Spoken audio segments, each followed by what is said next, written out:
Well, here we are.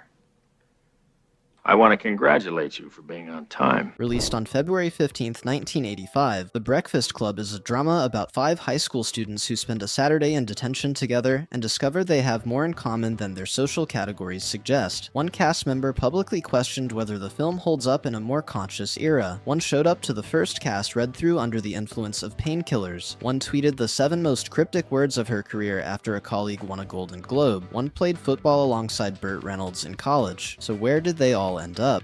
Judd Nelson plays John Bender, the criminal, the kid from a violent home who has built a performance of contempt so convincing that it protects him from almost everything except the one person who sees through it. Bender is the film's most electric and most troubling presence. Nelson plays him at full voltage from the first frame to the last. Judd Nelson was born Judd Asher Nelson on November 28, 1959, in Portland, Maine, to a prominent Jewish family. His father Leonard was a corporate lawyer and the first Jewish president of the Portland Symphony Orchestra. His mother Merle was a court mediator and former member of the Maine House of Representatives. He attended St. Paul's School, an Episcopalian boarding school, where he has said he first encountered and pushed back against anti-Semitism, then studied philosophy at Haverford College before dropping out to attend the Stella Adler Conservatory in New York City. He got into acting on a dare at a friend's audition and won the role he had gone to watch someone else get. John Hughes cast him as Bender after seeing him in a small role, reportedly telling him the character was him, which Nelson has said he was not sure was a compliment. After The Breakfast Club, Judd Nelson was nominated for a Golden Globe for Best Actor in a miniseries for Billionaire Boys Club in 1987 and voiced Hot Rod/Rodimus Prime in the Transformers, the movie. His career receded from the heights of the Brat Pack era, but never stopped. He continued working in film and television across 4 decades, reprising the Rodimus Prime voice role in Transformers: Titan's Return. He has never married, maintains a deeply private personal life, performed in a production of Love Letters in Wilmington, North Carolina in 2024, and appeared at the 2025 C2E2 reunion with his 4 co-stars. He is 66 years old as of May 2026. Emilio Estevez plays Andrew Clark, the athlete, the wrestler who earns his detention by taping a classmate's buttocks together to impress his father, who spends the day with the growing realization that his entire identity has been constructed for someone else's benefit. Andrew is the film's most honest reckoning with the pressure fathers put on sons. Emilio Estevez was born Emilio Estevez on May 12, 1962, in New York City, the eldest son of actor Martin Sheen, born Ramon Estevez, and the older brother of Charlie Sheen. He chose to keep the Estevez family name rather than adopt the anglicized stage name Sheen, a decision that set him apart from his brother from the beginning and which he has never regretted. At the first cast read-through for The Breakfast Club, he arrived under the influence of painkillers following dental surgery. He has spoken publicly about this as an early marker of a struggle with substance use that he eventually resolved through sobriety. After The Breakfast Club, Emilio Estevez appeared in St. Elmo's Fire, Young Guns, the Mighty Ducks franchise, and Repo Man before shifting increasingly behind the camera. He directed Bobby, a drama about the night Robert F. Kennedy was assassinated, and The Way, a deeply personal film about a father who walks the Camino de Santiago after his son's death, starring his real father Martin Sheen, and made at the height of public concern about Charlie Sheen's addiction crisis. He was married to Paula Abdul from 1992 to 1994. He participated in Andrew McCarthy's Bratz documentary in 2024 and the C2E2 reunion in 2025. He is 64 years old as of May 2026.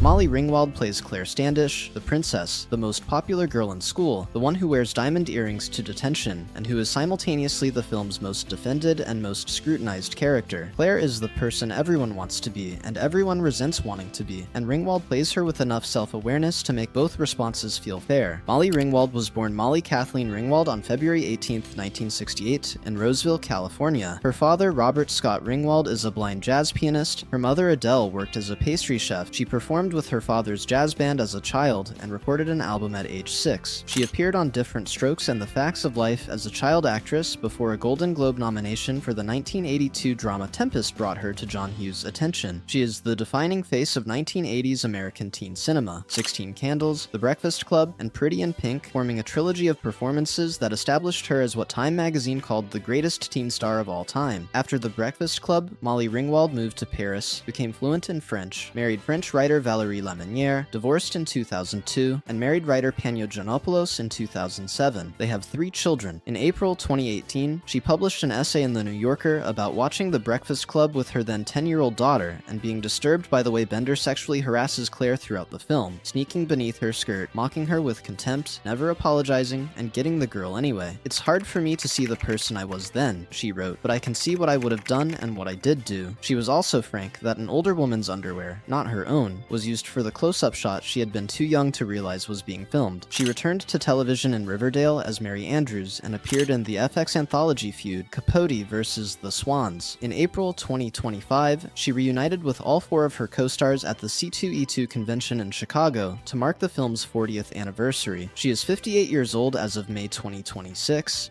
Anthony Michael Hall plays Brian Johnson, the Brain, the boy who studies because failure feels catastrophic, who comes to detention over a flare gun in his locker, whose social invisibility is not a choice but a condition. Brian writes the letter at the end. He is the only one who tells the truth about what happened in that library. Anthony Michael Hall was born Michael Anthony Thomas Charles Hall on April 14, 1968 in West Roxbury, Massachusetts. His mother, Mercedes, was a blues jazz singer. His father, Larry, owned an auto body shop. His parents divorced when Hall was 6 months old. He began his career in commercials at age 7. He was the Honeycomb cereal kid, and made his film debut in Six Pack with Kenny Rogers at 14. He was the geek across 3 consecutive John Hughes films, 16 Candles, The Breakfast Club, and Weird Science. He famously joined Saturday Night Live at 17 to deliberately escape the typecasting, then spent years rebuilding a career in heavier roles, Edward Scissorhands, The Dead Zone, The Dark Knight, Pirates of Silicon Valley as Bill Gates, and bulked up deliberately, generating rumors of steroid use that he has denied. In November 2016, Anthony Michael Hall was charged with felony assault with serious bodily injury after allegedly pushing his neighbor Richard Sampson to the ground during an altercation at his Playa del Rey condominium complex, breaking Sampson's wrist. Hall pleaded no contest to a misdemeanor assault charge in September 2017 and was sentenced to 3 years probation and 40 hours of community service. He appeared in Trigger Warning alongside Jessica Alba in 2024 and had a main role across 8 episodes of Reacher on Amazon in 2025. He is 58 years old as of May 2026. Don't forget to hit that like button and subscribe. We release new videos every week.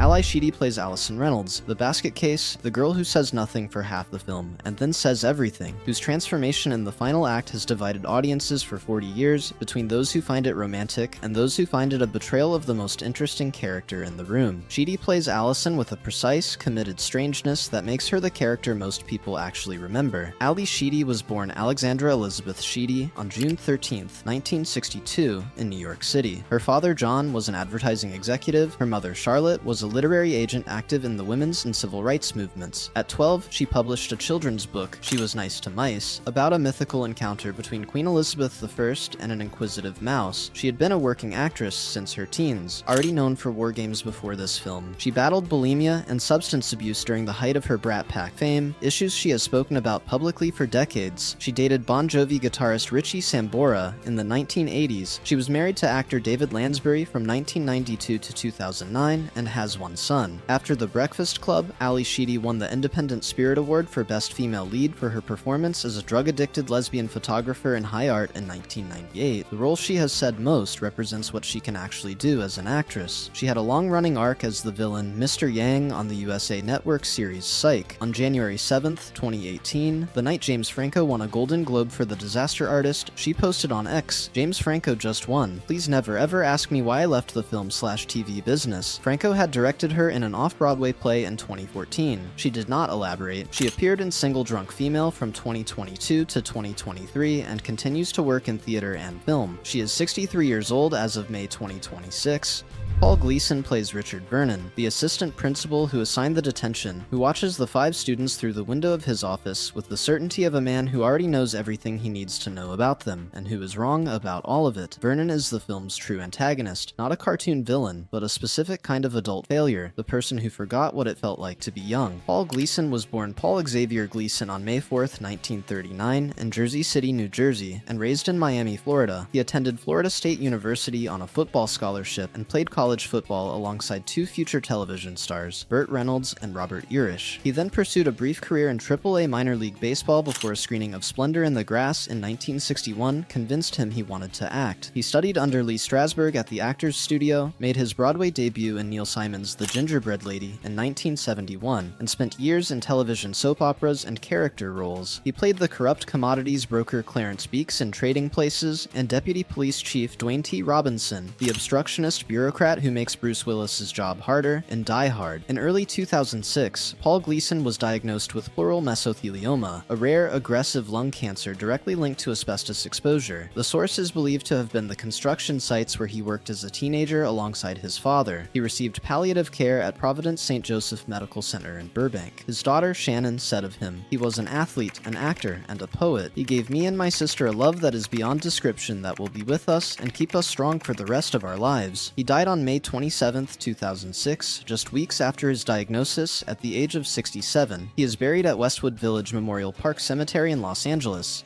John Kapelos plays Carl Reed, the school janitor, the one adult in the building who is not fooling himself or anyone else, who sits with the files and knows exactly who these people were and who they will become, and who delivers the film's single most honest line from an adult: "When you grow up, your heart dies." John Kapelos was born on March 8, 1956, in London, Ontario, Canada. He trained at the Second City in Chicago from 1978 to 1986, spending 8 years across the touring company, the resident company, and a celebrated off-Broadway production, working alongside fellow Second City alumni including Dan Castellaneta, the future voice of Homer Simpson. He appeared in 3 consecutive John Hughes films, 16 Candles, The Breakfast Club, and Weird Science, becoming one of the director's most reliable supporting players. After The Breakfast Club, John Kapelos built a 4-decade career as one of television's most consistent character actors. Detective Donald Shanka for 3 seasons of Forever Knight, appearances in Miami Vice, Seinfeld, The X-Files, Desperate Housewives, Queer as Folk, Justified, and The Umbrella Academy. He appeared in Guillermo del Toro's The Shape of Water, which won the Academy Award for Best Picture. In 2022, he reunited with Anthony Michael Hall in The Class, a film that consciously echoed The Breakfast Club's detention premise. He manages an independent record label called Carpuzzi Records, which has produced recordings by himself and Second City alumni. He is 70 years old as of May 2026. Don't forget to hit that subscribe button and turn on notifications so you never miss our latest videos exploring your favorite casts from the past.